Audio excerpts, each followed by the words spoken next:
L'énergie nucléaire en France, c'est 58 réacteurs répartis sur 19 sites qui permettent une production de 400 TWh en moyenne par an, soit 75% de nos besoins d'électricité. Elle permet aux ménages français de bénéficier d'une électricité bon marché. Il s'agit également d'un facteur majeur de compétitivité qui bénéficie à l'ensemble de l'industrie et contribue à lutter contre les délocalisations. Si le sujet fait parfois l'objet de controverses, le parc nucléaire existant est actuellement la source d'électricité la plus économique en France.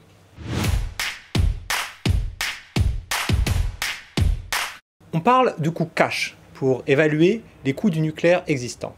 Ces coûts intègrent l'ensemble des dépenses actuelles et futures liées à l'exploitation du parc. Ils excluent donc les investissements passés et aujourd'hui largement amortis pour les constructions des réacteurs.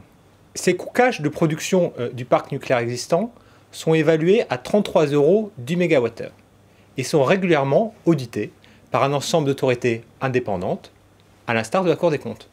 Les provisions pour le démantèlement et la gestion des déchets et des combustibles usés sont pris en compte de manière satisfaisante dans ces coûts de production. La Cour des comptes a en particulier mis ce point en évidence.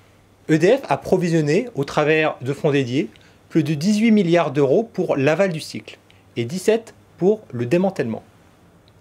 Cela veut dire que notre facture d'électricité inclut déjà ces coûts futurs.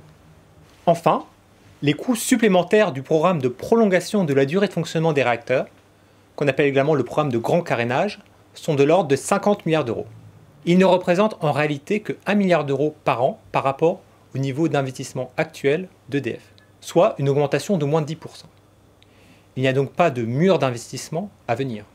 Compte tenu de ces coûts, la prolongation de la durée des réacteurs est donc la solution la plus économique pour le mix électrique au cours de la prochaine décennie.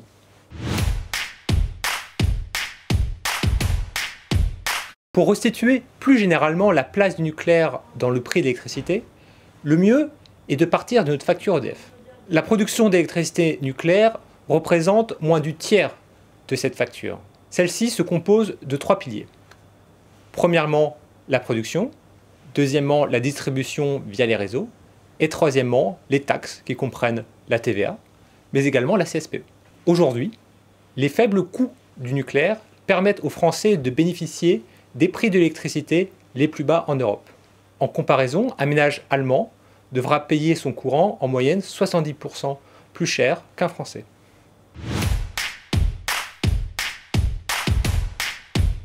Le coût de l'électricité est donc un facteur majeur de la compétitivité qui bénéficie également à l'ensemble de l'industrie et contribue à lutter contre les délocalisations. Le prix de l'électricité pour les industriels français est inférieur de 25% en moyenne au prix en Europe. Malgré les gros progrès en termes d'efficacité énergétique, les industriels restent de grands consommateurs d'électricité. Pour certaines industries électro-intensives, l'électricité peut représenter jusqu'à 70% de leur coût de revient. Garantir une électricité compétitive et de qualité est un facteur clé pour l'attractivité et le choix du pays où elles vont s'implanter.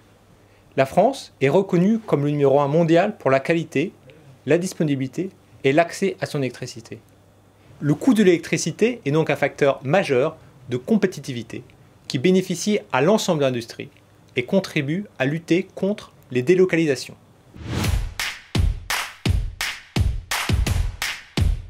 Le parc nucléaire français est aujourd'hui le pilier de la compétitivité du mix électrique français. Il contribue au pouvoir d'achat des ménages et à la compétitivité de notre industrie et à l'attractivité de notre territoire.